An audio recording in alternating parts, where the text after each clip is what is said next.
Okay, I'd like to thank Rabbi Binyamin Yablok for agreeing to grace us once again uh, with one of his fascinating presentations. Rabbi Yablok is really a wealth of knowledge, what we might even call the more unusual knowledge. He has a wonderful collection, and I'm really thrilled that he agreed to do this again. You will notice one slight change from last time due to things that I couldn't figure out and Jason David couldn't figure out. We were having some technical difficulties getting Rabbi Yablok to share his screen, so I'll be sharing mine. So if you hear Rabbi Yablok just giving me cues, don't be concerned or alarmed. Rabbi Yablok, take it away. Okay, thank you, Aliza. Erev Tov, everyone. I hope this finds you well or getting well. We want to hear good news from every one of our friends. We're coming up to Yom Yerushalayim, so I thought I would select some items. Many, but not everyone, is connected to Yerushalayim.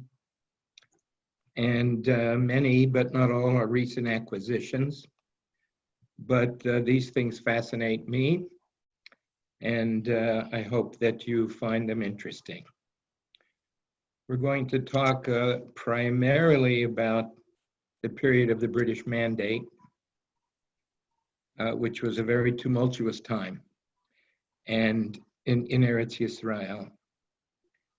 And I'm going to avoid talking about the negative, which there's plenty to say, but touch on some major topics like immigration, land, safety, revival, and we'll get up to, but not including, statehood. Okay, let's begin. The first image is is an ancient Jewish shekel, and it is perhaps the first time that the word Yerushalayim appears on anything that we could ever hope to own. It's a beautiful handmade shekel. It wasn't that there was a lack of coinage in the area, but it was foreign coinage with foreign images. And this coin was made during what's called the First Revolt, which was against Rome and its domination. And coins were struck for use in the Mikdash and also as a kind of a patriotic promotion. So on this side, we see in the ancient Hebrew, which was no longer used by Jews, but was brought back because it harked back to the good old days. And it says on this side here, Yud, Resh, Vav, Shin, Lamed, Yud, Mem, Yerushalayim. And this side says HaKedosha, Yerushalayim the Holy. And on this side, it says Shekel Yisrael, Shekel of Yisrael. And here in the middle over this cup is Shin Bet, which we assume stands for Shana Bet, because there are some with an aleph, and there are Shin Gimels, Shin Dalids, and there are a handful only of Shin Hays. And by that time, it was the 5th year of the revolt, and things were going south. Anyway, this is a good start to things having to do with Yerushalayim going way back. Next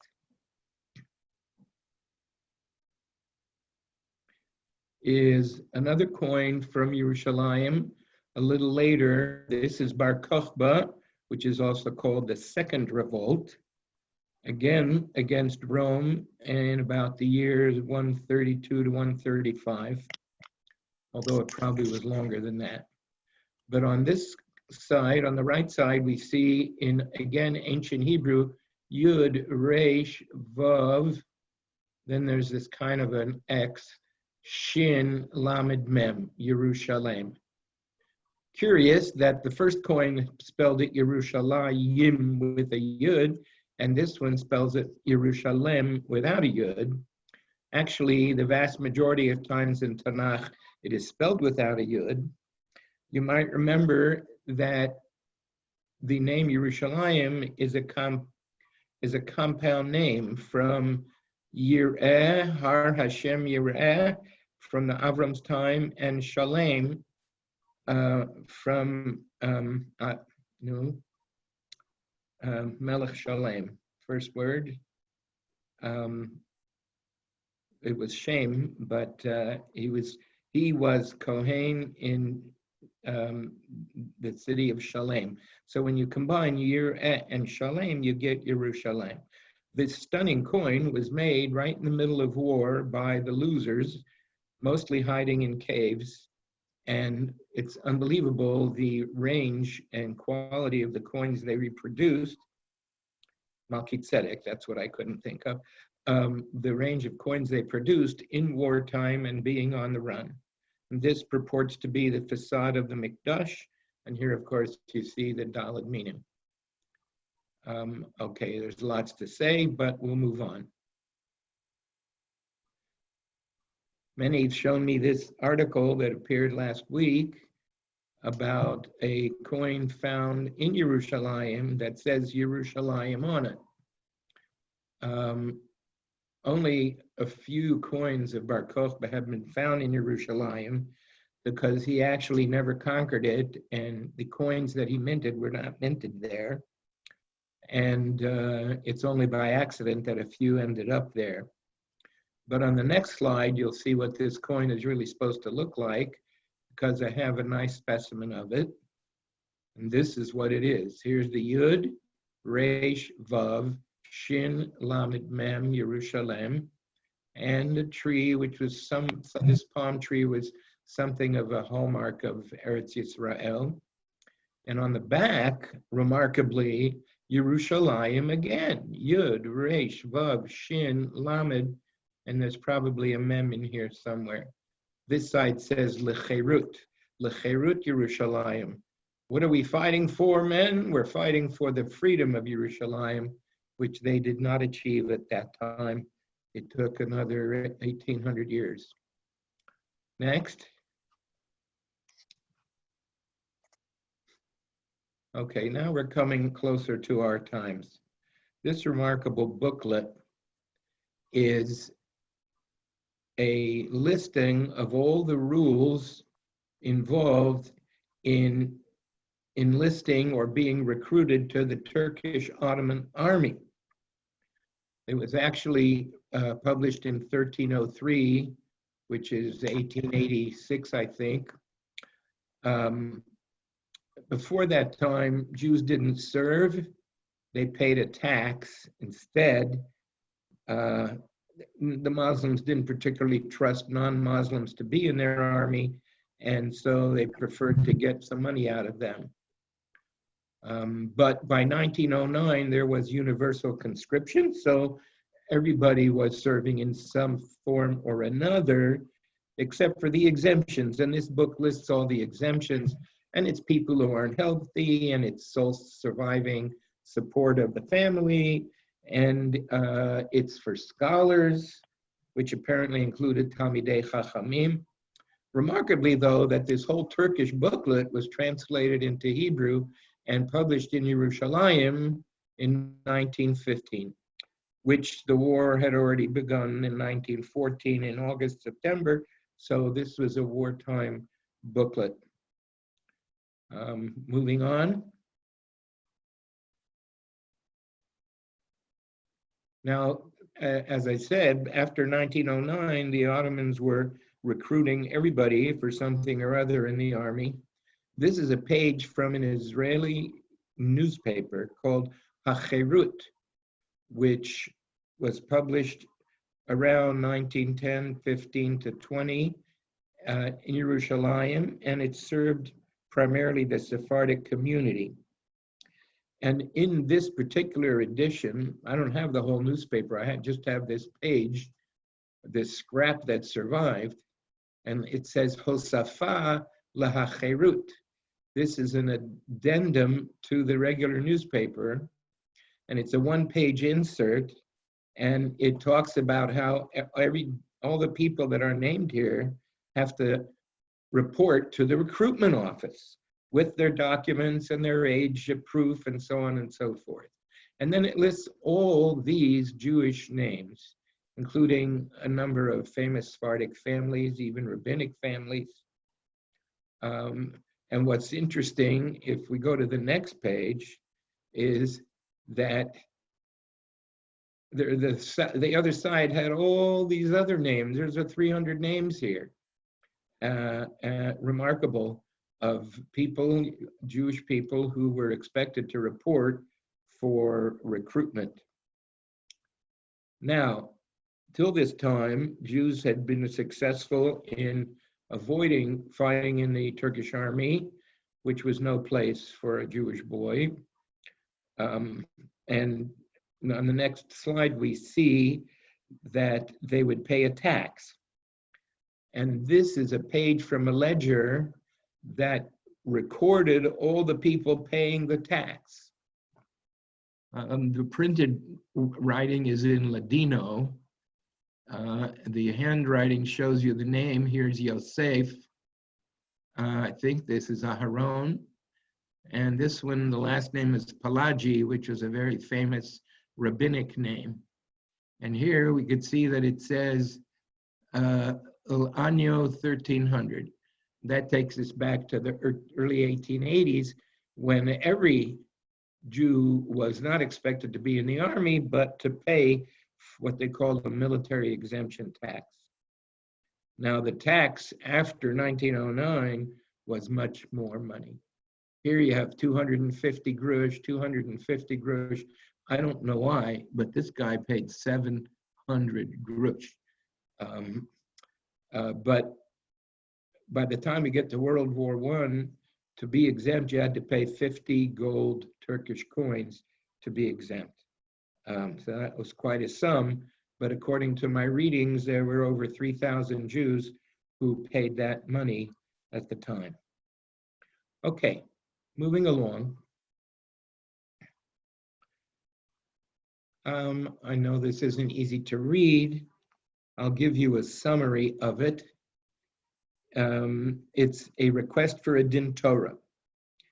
And a man named Aga ben Mordechai Shalom and a man named Usman Mustafa, they're partners. And what they do in their business is they sell milk from sheep and goats to a man named Chaim Seri. And all along, they had been relying on the understanding between them, but now there was an argument over the totals. And so these two partners, one Jewish, one Arab, are approaching the Beis Din in Yerushalayim and asking them to settle this argument. And this is from 1921. To me, it was interesting because it showed Jews and Arabs able to cooperate and make business together.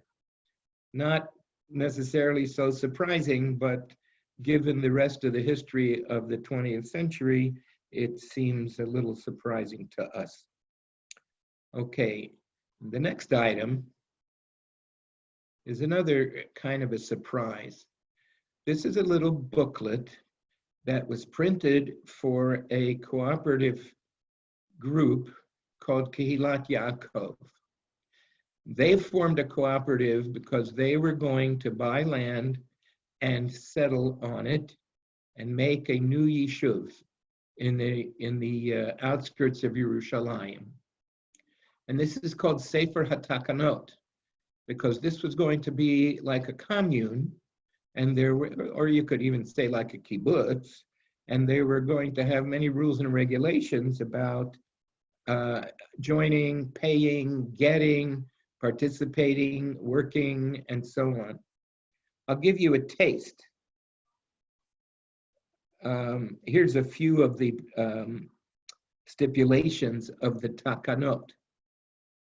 They should buy enough land for an initial group of 25 families. Every member must be religious, healthy, sociable, and clean living.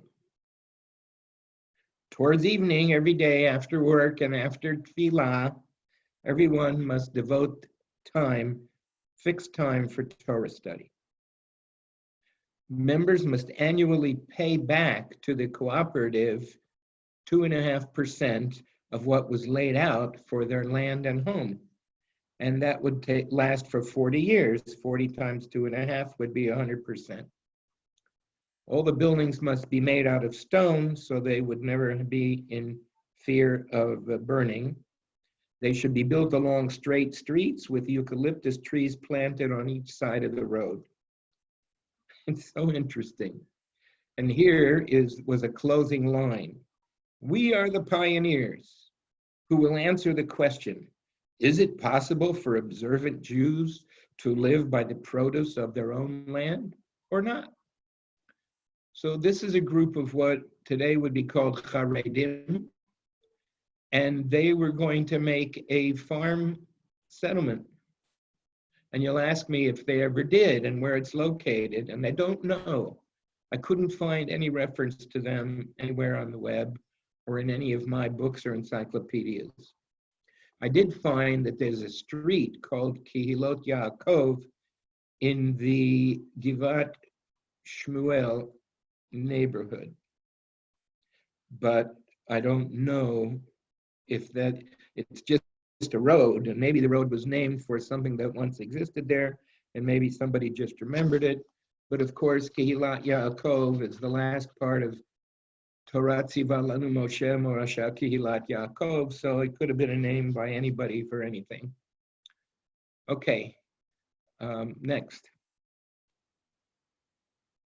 Now we come to officially to the mandate, which began in 1920. And in 1927, the British began to supply paper money and coins for use of the locals. And as you could see, the language of the inscriptions is in English, Hebrew, and Arabic.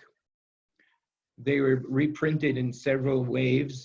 This one, particular one is from 1939, but the earliest ones are from 1927. And this is the smallest denomination of paper money, 500 mils, which is half a Palestine pound. And a Palestine pound was equal to a British pound. At this time, it was worth about $5 and could really go a very long way in a week or a month of living. And interestingly, they chose Kever Rachel as the design, the vignette for this piece of paper money. So that was to keep the Jews happy, but not everybody was Jewish. So on the next note, we see the 1 pound, that's 1,000 mils. And now, ta-da, we have a design that would be more acceptable to the Muslims. This is the Dome of the Rock. And it is a shrine that has been around since the late 600s, up on Har HaBayis, pretty much smack on the spot of the Mikdash. And so that was to keep the Arabs happy, and since the Arabs had to be better than the Jews, they get the 1 pound, not the half pound. There are also 5, 10, and 50 and 100-pound notes, which are very expensive to own, and they also have Arab-themed designs on them. Okay, also on the next picture, we see coins that were minted as well. This is a set of all denominations, 1 mil, 2 mils, 5 mils, 10 mils, 20 mils, and 50 mils, and 100 mils. These two are made out of silver, and the others are copper, nickel, and copper. In wartime, nickel is valuable, and so things get changed to copper. The reason the coins have holes in them is because there were many other countries in the area who made coins with holes. I think they didn't carry purses. They maybe strung them and wore them around their neck. And so it was found to be an easier way to handle, and the British just went with that. Okay. Now we come to the next picture. This is the leader of the British government in Eretz Yisrael. His name is Sir Herbert Samuel. He was the High Commissioner, which was the top government position of the British in Palestine. You can see his medals and his uniform and sash, and everything was very proper. Interestingly, he was raised in an Orthodox home, and he was a Zionist, and so his appointment to this position held a lot of promise for the Jews who were already living in Eretz Yisrael. However, it didn't necessarily go like that. He was very conscious of his responsibility to the non-Jewish residents and was always trying to appease and calm the Arabs, who became increasingly hard to calm as the years went by and as the Aliyah continued and so on. And so it ended up the Jews thought he was too much of an Arab lover, and the Arabs thought he was too much of a Jew lover. So nobody really liked him that much. But interesting, at the start, you see on the next slide, he was given an honor. Here you see Nachamu, Nachamu Ami, Kartis Knisa, for this man, Yehuda Gutman. And what is he coming to? Lihit Palel B'Beit HaKnesset Beit Yaakov, which was the official name for the Churva synagogue. Beit Yaakov was named for Yaakov Rothschild. He was the father of the famous Sir Edmund, and he was one of the original 5 Rothschild brothers.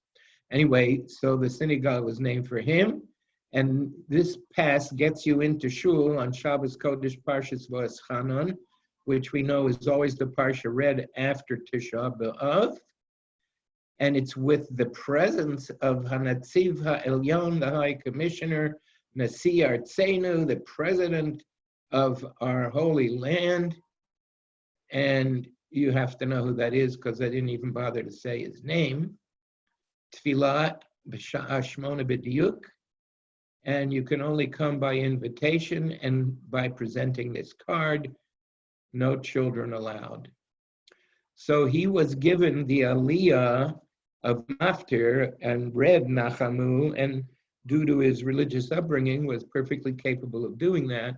This was in 1920, a week after he arrived, and it was a high honor. It's when people were still feeling good about him. Okay, moving on though, when I went to visit the rebuilt Churva synagogue, we had a guide who was giving the story. I pulled out this pass, which nobody there had ever seen. This is a skyline of Yerushalayim before 1948, and you see the 2 famous synagogues of the old city. This is the Churva synagogue here, Beit Yaakov, and this one is Tiferet Yisrael. Okay, this is the synagogue that what people went to, and no, this is not for the Hasidim, that's not the shul they went to this one. Both were destroyed by the Arabs in 1948, and you may know that this one, the Churva, has been rebuilt. It was an absolute astonishment for me to stand there and to walk inside this synagogue. I had been to it many times before when it was just a ruined basement. Okay, next we see what the bima looked like in the original shul from this postcard from back in the 20s or 30s. And of course, even though the shul was destroyed, people had these pictures, and so they knew how to restore it. And the next picture shows you the interior restored. You could see a piece of the original wall and how they replicated the unusual Oren Kodesh and the archways, and there's the bima again. It's really something. I'm told that they're supposed to be rebuilding the other shul, Tiferet Yisrael. I don't know if any progress has been made. Next. The big issue was, could Jews get into the country? And the British pretty soon, as gatekeepers, made quotas and limits to Jewish immigration. And as things became more and more terrible, dangerous, impossible in Europe, and more people wanted to come, this became a major drama, and you might even say outrage, that Jews were limited in being able to come. In order to come, you had to have a certificate. The certificates were produced and distributed by the Jewish Agency. This is a certificate, Tu'udat Aliyah, a Palestine immigrant certificate. This was gold. If you had this, you were in, and if you didn't, you were out, or you had to sneak, which is what we call Aliyah Bet. So this one was for Chaim Yitzchak Zoizmer, who's from Kovno, Lithuania. He was born in 1903. He's single. He speaks Hebrew. And this was issued in 1924. I got all that from the inside pages. Now, people were desperate to get these, and so they would write to anybody they knew who might be able to give them protectia and get them in. So the next slide shows such an attempt. This is a letter handwritten and signed by Rav Kook, and it's dated in Kislev Tafresh Sadi Gimel, 1933, and he's writing to the head of this bureau in the Jewish Agency, and he's asking that a certificate be granted to, look here, you could see the word ha-certificatim, okay? By way of the certificates, please let this man in. His name is Mayor Berman, okay? Im Rayato, with his wife, Ubanam, and their son. And so he's hoping to use his the weight of his office as chief rabbi to get this man into the country. Okay, next. This is a letter saying that someone has been granted a certificate. The Assistant Commissioner for Migration, Tel Aviv, presents his, has the honor to state that the British Passport Control Officer in Warsaw has been authorized to grant Mrs. Mariam Elbinger and her daughter Magalit a visa for Palestine. And this is valid until 30 November 1939. Except that the Nazis invaded in the 1st of September 1939. We can only hope she made it. Maybe the fact that this paper existed and was able to come to my collection is evidence that the family made it into the country. So immigration was a major bone of contention, and eventually Jews, certain groups of Jews started to get very aggressive in trying to persuade the British to be more open to immigration, and that's going to be for another time. Another issue was land purchase. So the next document shows us in Arabic a record of somebody satisfying a mortgage in the city of Tzfat. And the seller is Khalid ibn al-Hajj Musa, and the buyer is Yehuda ben Todros Kikrini. And the only thing else I could glean from this with people who helped me translate is that it was a mortgage and it was paid off, which means this Jew was able to buy this piece of land in Tzfat. And it was significant to me to own because I know that the British later made rules that Jews could no longer buy land from the Arabs because the Arabs were getting very agitated about that. And so therefore this represents that struggle between the two groups. And in the next picture, we could just see the seal, Land Registry of Tzfat, Misrad, I can't read that word, Sifrei HaAchuzah, maybe, the records of land claim, Tzfat, Land Registry, and the same thing in Arabic. Okay, now here's another one. This is a British mandate official deed to land. And there are two of them, one on top of the other, and they're for two adjacent pieces of property near Mea She'arim that were sold in 1931. And on top it says Memshelet Palestina, and in parentheses, Aleph Yud, Eretz Yisrael. And the properties are identified as being in the Schneller neighborhood. That's what it says over here. And, you know, Schneller was just up the road from Mea She'arim on Rehov Malchei Yisrael. The price for the property, 80 pounds for the one, 52 pounds for the other. Remember, pound was a lot of money. Interesting, the name Abd el-Karim Yitzchakov is selling to Abd el-Tzemed Yitzchakov. I couldn't really make sense out of that. Two brothers, were they Arabs, were they Jews, were they Yemenites who had Arab-style names? I don't really know. This document is published in Hebrew and English on the other side, and interestingly, it's only the Hebrew side that was filled out, which makes me think that it was Jews who were doing the buying and selling. So I was curious where this place is that I have the deed to, even though I don't own it. So on the next page, we see that when I bought it, it came with a map. And the map shows you just where the property is in relation to the surrounding areas. This is Rehov Mea She'arim, but as you go through Kikar Shabbat and you go up this way, it's Rehov Malchei Yisrael.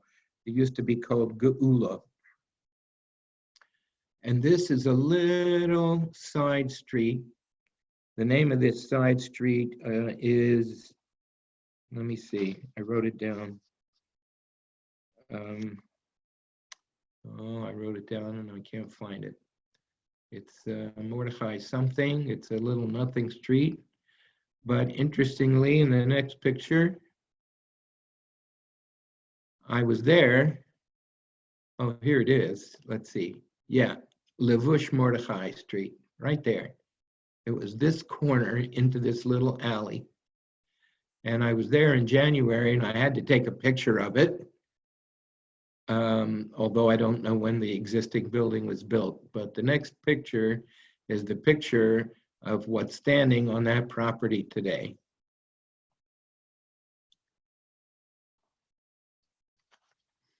Okay, moving along. Hebron is a long and not always pleasant story. And we know that the Jews were evacuated in 1929 because of Arab pogroms. But some came back in 1931. 31 Jewish families came back to try and resettle in Hebron. And this is a contract for a piece of land in what they call the Eshel Avraham community in Hebron. And it's from 1935, and he bought that plot for 6 Palestine pounds. And compare that price with 80 pounds for a little plot of land near Mea She'arim, you'd see the amazing difference. However, the British evacuated the Jews again in 1936 when more riots started up in the Arab community, so nobody lived there very long, if they lived there at all. If you look at the next page, I couldn't find any reference to this community. Now, there is something called Eshel Avraham in Hebron. It's a tree. It's a very, very ancient tree. If you look at pictures from the 1800s, it looked a lot nicer than this. And so on this modern day street map of Israel, the place called Eshel Avraham, I believe, is the tree, which is the sort of a tourist site rather than the community. But it could be that the community was around here for the very few years until the Jews were evacuated again. Okay, now in order to get to Eretz Yisrael, one of the British rules, even if they gave you a certificate, they increasingly expected you to be able to make a living. So you needed to come with some kind of a skill or a trade. Once Jews in Europe discovered this, they made little societies which were designed to prepare you to come and be productive in Eretz Yisrael. These groups were called hachsharot. Hachshara means being a preparatory, getting ready for doing what you need to do. In Hebrew, lahachshir et hakarka would mean to prepare the land, and it's not only an agricultural term, it means to pave the way, so to speak. So these people, men and women, formed these groups, would find areas of land that they could use in Europe, and would practice farming skills. This particular group was they called it kibbutz, meaning group, achva, fellowship, and it's plugat Radzimin, meaning that it was in the town, the Polish town of Radzimin, and Radzimin had a lot of businesses and factories in the city. And these people could learn how to do farm work, tanning, brick making, industry. So they felt that when they were asked when they applied for immigration and they were asked what was their trade, they would have useful and acceptable answers. Now, there were many, many such hachsharot all over Europe. It's funny, in 1965, after high school, I was part of a Hachshara B'nai Akiva, and we were a group, and we went to live on kibbutz. The one I lived on was Yavne, and we learned part of a day and worked part of a day in various branches of the kibbutz, and had lessons and lectures and touring. It was a very rich experience, but I never appreciated the meaning of the word Hachshara, what it meant to the people who had founded that kibbutz, who had been on real hachshara in Europe before they came and founded the kibbutz. Okay, now, as we said before, the Arabs were increasingly unhappy with Jewish immigration, with Jewish land purchase, with pretty much Jewish anything, and therefore there began to be riots. Eliza, are you there? I'm seeing faces, but I'm not seeing artifacts. Oh, okay. Can people hear me? Yeah, okay. Eliza's computer is playing tricks, so she'll be back in a minute. What happened is there broke out in 1936 very big riots in the numerous parts of the country on the part of the Arab community, and that brought in its wake a lot of things. The next picture shows one of the results of those riots. I'm hoping we could see it. This booklet is called Kol Hadam, and that's a reference going all the way back to Gan Eden and the murder of Hevel. But this is dated 1936, and it's Tmunot v'Toldot Kidoshei Yerushalayim Chayfa Uptsuei Yafo. So you have people who were harmed or worse in these uprisings on the part of the Arab community in the 1936 to 39 time. And here is one of the men, the booklets inside show men and women who, Rahmanas, they were hurt or killed at that time. So the next picture shows us a book that was booklet that was published as a result of that, probably at the end. Here we see Taf Resh Tzadi Vav to Taf Shin. So it's that same 3-4 year period. But this book was a revelation for me, and there's a lot of interesting things. Inside, we find the specific names of Jews who were killed and the dates and the places where they're buried. And this booklet is meant to be a memorial to them. Notice some important features here. One feature is this tower around this settlement. We'll come back to that. Another feature is it's put out by the Secretariat of Kofer HaYishuv.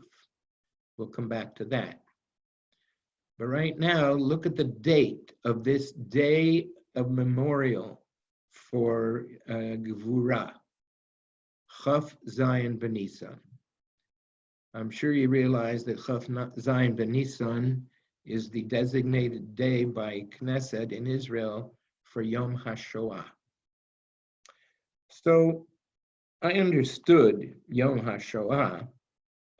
I always thought that it was made, in Israel. Let's look at the next slide.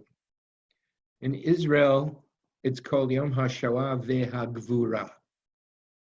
So Shoah is fiery destruction, and Gvura is, Gibor, mighty, courageous, heroic. So in my mind, on the one hand, there was terrible tragedy to remember.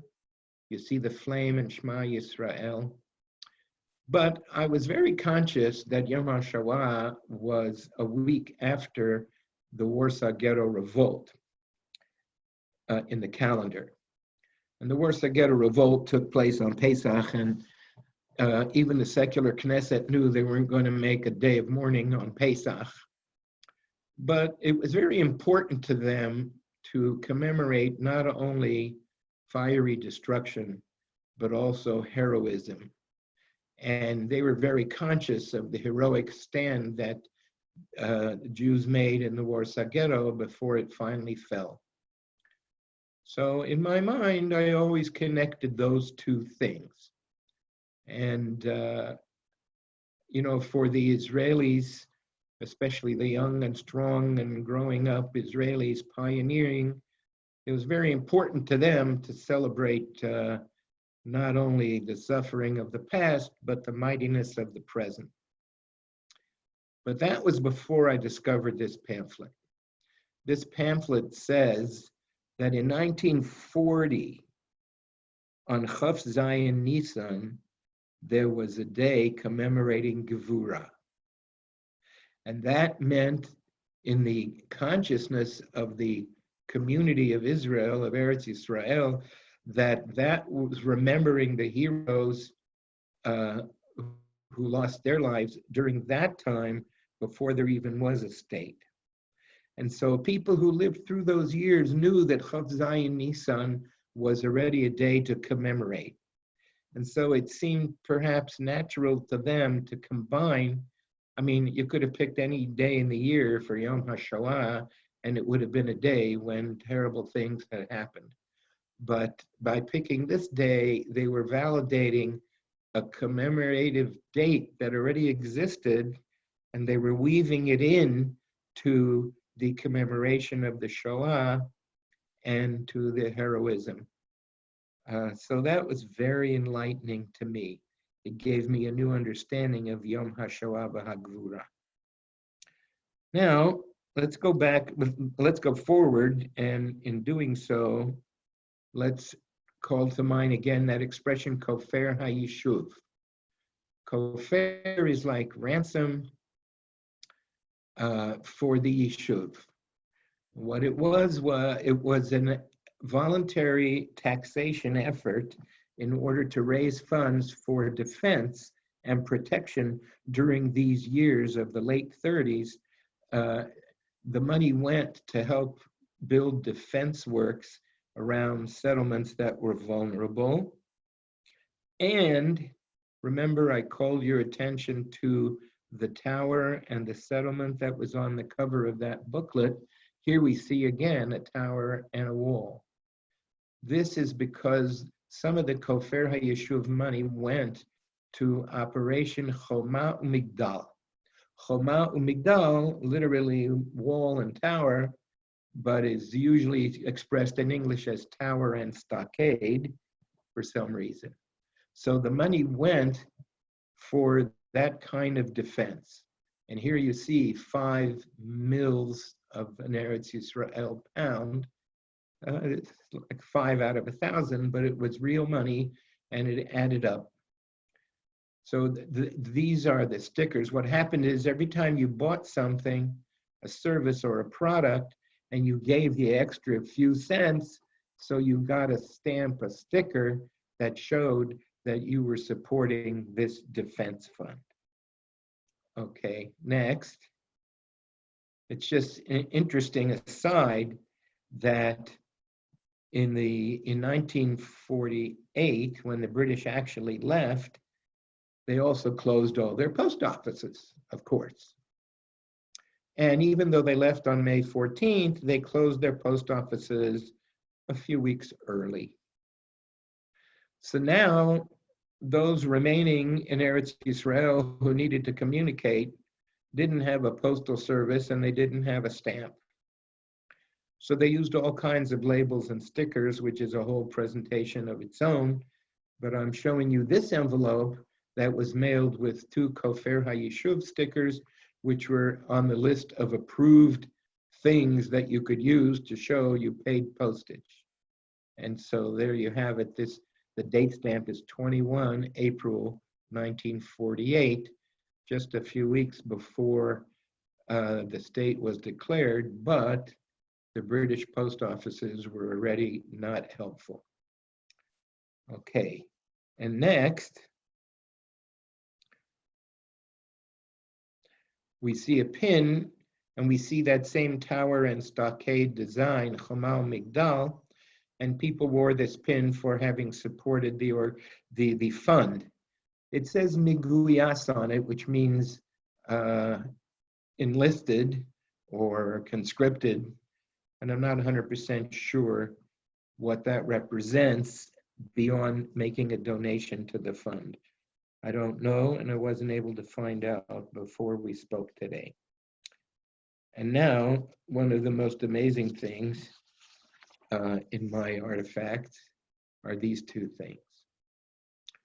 On the left, we see a pin that people could proudly wear, Kofer HaYishuv, Tower and Stockade, Shnat Taf Reish Tzadichet to Tet. So 1938 to 9, right in the middle of all of this business. But look at this side. Matat Tachshitim. The donating of jewelry. To raise funds, they actually had a campaign of women voluntarily donating their wedding rings. And when they did that, they got this inexpensive brass replacement to wear, which has on it the letters Kofer HaYishuv. And this way they were able to gather silver, gold, possibly even gems or platinum, precious wedding rings of families who were giving their most precious things to support defense of the Yishuv in Eretz Yisrael. And this is one amazing pair of artifacts that gives us a sense of the times. Okay, next. This is a poster in English, Arabic, and Hebrew proclaiming a curfew so that everybody understood that they had to be in their houses in the old city and could not go out because the government forces were trying to keep order. Next. This is a British medal, service medal, that was awarded. Something like over 50,000 British troops were brought in to try and keep order during the Arab revolt of the 30s. And those soldiers later got, as soldiers always eventually do, campaign medals for their service. And here we have King George VI and we have Palestine on the bar. What happens is every theater of war that you served in, you would get another bar, and people who were career soldiers might have bars going all the way up the ribbon from different theaters that they had served in.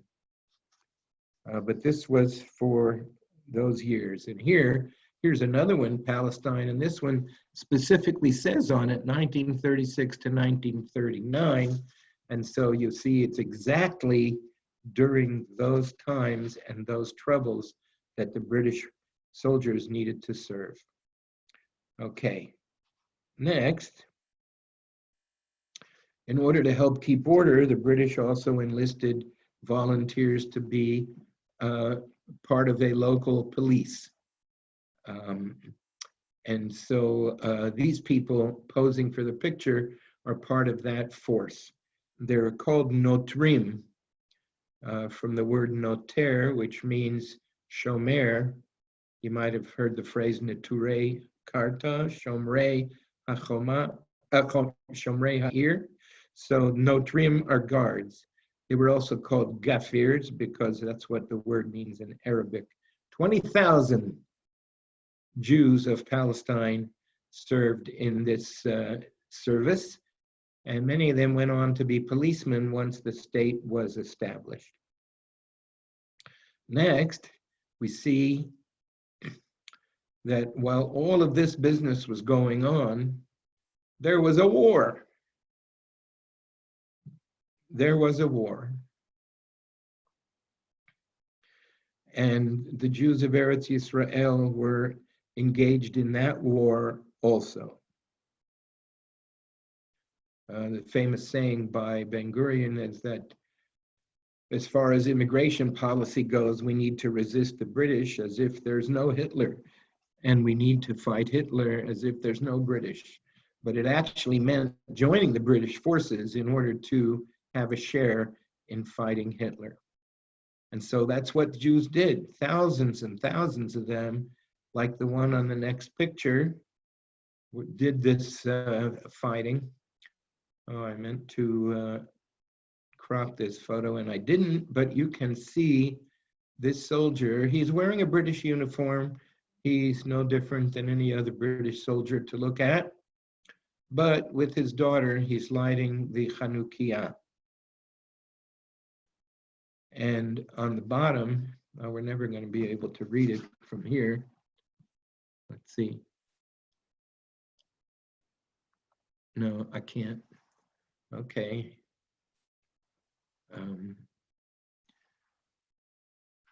But it's an excerpt from Osur, which says, Rosh Yemini Nisesa v'oyev Shmo Machisa. That is the stanza in Osur that refers to Purim and to Haman. And of course, in the minds of the Jews, the Nazis were the 20th century Amalek. So that's why the postcard emphasized that line with regard to this Palestinian Jewish soldier lighting the menorah. Okay, next. It wasn't so easy to get into the British Army. You had to have some kind of testament to who you were. And so this one is a recommendation for a Yemenite Jew. And I translated, it says, the Understein, Mukhtar of the Machane Yehuda neighborhood in Petach Tikva, attest that Yefet ben David Nisim Busi, born in Yemen in 1920 and emigrated with his family in 1936, has lived here since, never left the country, and he is recommended for the auxiliary army of His Majesty King of Great Britain. Now, Mukhtar was an Arab expression meaning chieftain or local village leader. And so we see that in the culture of the times, even the Jews were using that term. Here it says, Mukhtar Shchunat Machane Yehuda Petach Tikva. Okay. Teimanim, of course, next slide, had been coming to Eretz Yisrael since the 1880s. And as things got increasingly impossible for them. More and more came, thousands and thousands emigrated, and the last big push was Operation Magic Carpet in 1947 to 1950. Today, there's barely a couple of dozen Jews left in Yemen, not in a good way. But this is a picture postcard of a class of Yemenite children in Israel, grouped together, going to a Beit Sefer L'Temanim, and here is their Rebbe, actually we'll call him Mori, and some other adults that helped to manage things. And they were a major presence in the country. Okay, moving on. British were kind enough to supply Sidurim, abridged Sidurim, for the Jewish members of His Majesty's forces. And so you see down here that it was printed in 1941. Various countries, I have an American Sidur from this war. I have a French Sidur from this war. Here you have this man, Grumbaum S., British Army Order of the Rhine, and his number, his next of kin, and he lives in Haifa. And the next Sidur shows us that this soldier Barasenti is a member of the Buffs. The Buffs was one of the British units that served in Palestine, and the Jews were initially assigned in companies to be part of the Buffs. And so here's the pin they wore, Buffs Palestinian, and here you can see that he writes that even in the ID page of his Sidur. More famous, perhaps, in the next slide is the Jewish Brigade Group. These, there were about 5,000 Jews who, after their training, actually went and fought in Europe and participated in some campaigns there. Some were captured, some were killed. There are pictures of them in POW camps. This was their shoulder patch. Every unit has a patch. It's really amazing to see. And notice that Jewish Brigade Group in Hebrew is Chativa Yehudi Lochemet, but it happens to spell Chayal, so that's cute. We see more patches on the next picture. Here you see, I'm not totally expert in how these various pieces were worn, but I'll show you in a minute how they appeared on one soldier's uniform. And this, by the way, was the combat pin that was later awarded by the State of Israel to veterans of these wars and these units. If you look now, we see a picture of a soldier in uniform wearing the patches. Oh, I'm sorry, it'll be the next one. Meantime, we see this, oh, there it is, yeah. You see his patches, and he's some kind of a corporal or sergeant, I don't know. And there are his battle ribbons. Can we go back, Aliza? Yeah. So this was mailed to Tel Aviv from an army post office with British stamps. And you see that it's a patriotic kind of a design from the Army, Navy, Air Force, and whatever. But look here, this sticker that has been put on here in the middle. Ata ohev otam, hilachem avuram. You love them? Fight for them. Hitgayes, enlist. And so it wasn't compulsory. And there had initially been questions about having non-British resident citizens being part of the British forces. But as the needs of the war increased, the army overcame their hesitations, and they did recruit Palestinian Jews and a few Palestinian Arabs into their forces. I actually have a prisoner of war postcard from a Palestinian Arab who was in a British unit and was captured and was writing home in Arabic. Okay, now we see the picture of the soldier with his uniform, and we move on. This is an amazing document. Louis Barnett Pasher from Tel Aviv is fighting with the British forces. He's worried that if he doesn't return from war, his wife will be left in Aguna. He filled out this form authorizing Rabbanim in Yerushalayim to give a get on his behalf. And with the proviso, quote, once it should become known to the chief rabbis of Yerushalayim that I am among the missing, and this shall be so only after 1 year has passed since POWs have been freed. So, of course, it's trying to take into account the fact that it's not so easy to get reunited, even if you survive. But you see that this was a pre-printed form that was made available to any soldiers that wanted it, and it's signed and dated June 18th, 1941, and he must have gone overseas, and it's just amazing.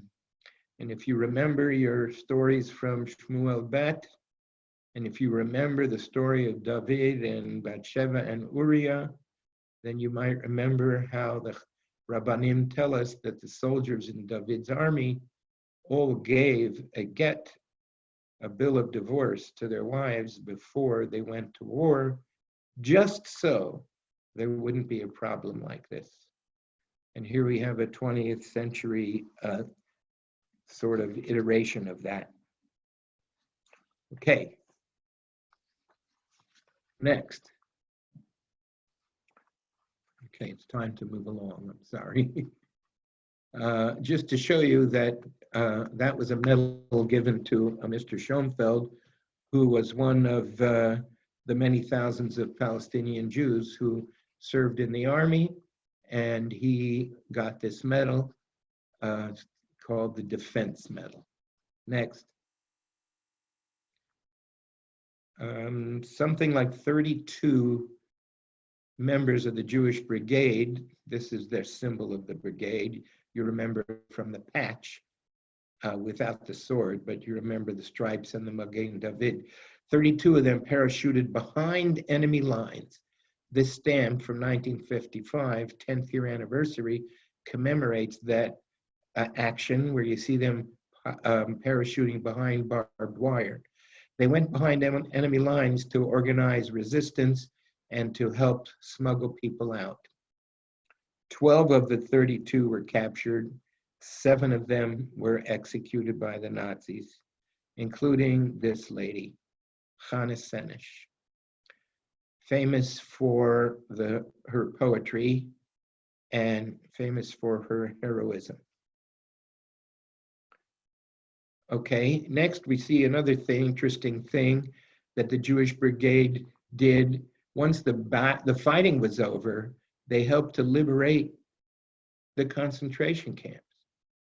And you see this startling picture of 2 Jews, one wearing a yellow star and one wearing the patch of the Jewish Brigade with its yellow star. And what a contrast, and how the one who is free helps the one who has survived. It's an amazing picture. It speaks a lot. They also did other things. They chased after Nazis. They smuggled weapons into Palestine to help the Haganah.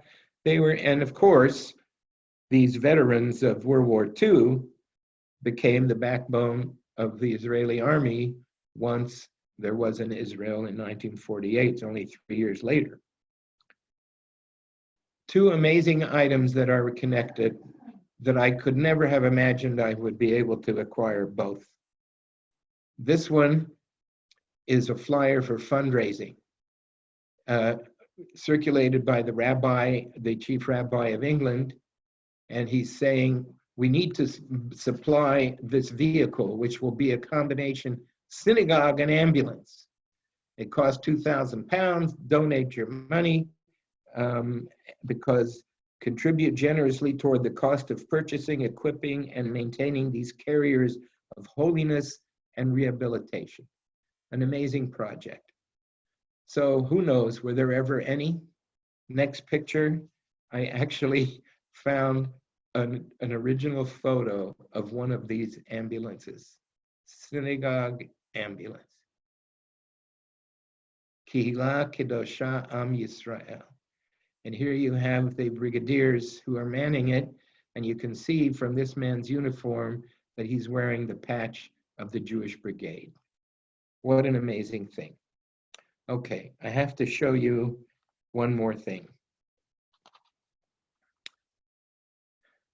I know you can't read it. It was typewritten, but faintly. This is a Heter Mea Rabbanim. And here's a summary of what it says. Yoel Ashkenazi came before us and brought a valid document from the Beit Din at Bergen-Belsen. Bergen-Belsen was a concentration camp, but afterwards it was a DP camp in which Jews lived for numerous years, getting some rehabilitation, publishing newspapers, learning trades, getting healthy, and so on. And there was a Beit Din there. And the Beit Din there said that this certain man appeared before us, and he testified that his wife, that his sister was with her 2 sons, and he received from her letters until 1942, and then nothing. But received a notice from the post office that his sister and her children were sent on a city transport, and it's well known that they went to Belzec and were never heard from again. And now, continues the document, it's well known that Belzec was a fiery crematorium worse than Auschwitz, and no person ever returned from there. And this man now has been here several years. He has exhausted every avenue of search, and therefore it is appropriate to permit him by 100 Rabbanim to remarry. So, referring to Chaim Rabbeinu Gershom, that a man should not have 2 wives, which has been the tradition among the Ashkenazi community for some centuries, but under the circumstances, they have something called a Heter Mea Rabbanim. And if you can get 100 legitimate rabbis to sign to this concept, that we can, in essence, declare his wife either gone, or even if she's not, he's taking a wife now so that he doesn't have to live alone, and so that he can continue to promote Am Yisrael and not give the Nazis a victory. Signed on Cheshvan 5707 by the Badatz in Yerushalayim. Had to connect it to Yerushalayim. And you don't have to count, but the next page and the next page, there are exactly 100 signatures on these 3 pages. And apparently it had its effect in allowing this man to start a new life in Eretz Yisrael, in Yerushalayim. An amazing thing. Okay, we'll quickly move the next 2 or 3 things and we're done. Skip. This is a ticket to get into the hearings of the United Nations Special Committee on Palestine, which met in IMCA, which is the YMCA of Yerushalayim, an amazing building that's still there. And during these deliberations, they decided on the partition of Palestine into an Arab and an Israeli, or I should say Jewish land, and thus that was 29th November 1947, and that day is still celebrated as a minor secular holiday in Eretz Yisrael. And continuing, we see this is what the building of the IMCA looks like. It's quite an impressive building, still there today on Rehov Keren Kayemet.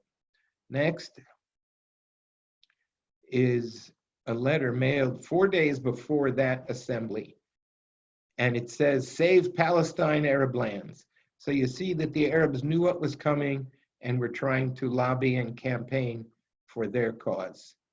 And next, some stickers, Palestine for the Arabs, showing a Christian building of historical fame and a Muslim building of historical fame. And finally, for a Jewish state, Eretz Yisrael. And this brings us right up to 1948. I appreciate your kind attention. I hope you found these items as interesting as I did. And Mirza Hashem, we should all be for a Jewish state, and we should find ourselves there in good health. B'mehera b'yameinu. Thank you. Amen. Thank you so much. Thank you very much. Thank you, Yeshikov. Can we applaud? Thank you. Thank you. Baruch tiyeh. Incredible. He's got so much stuff.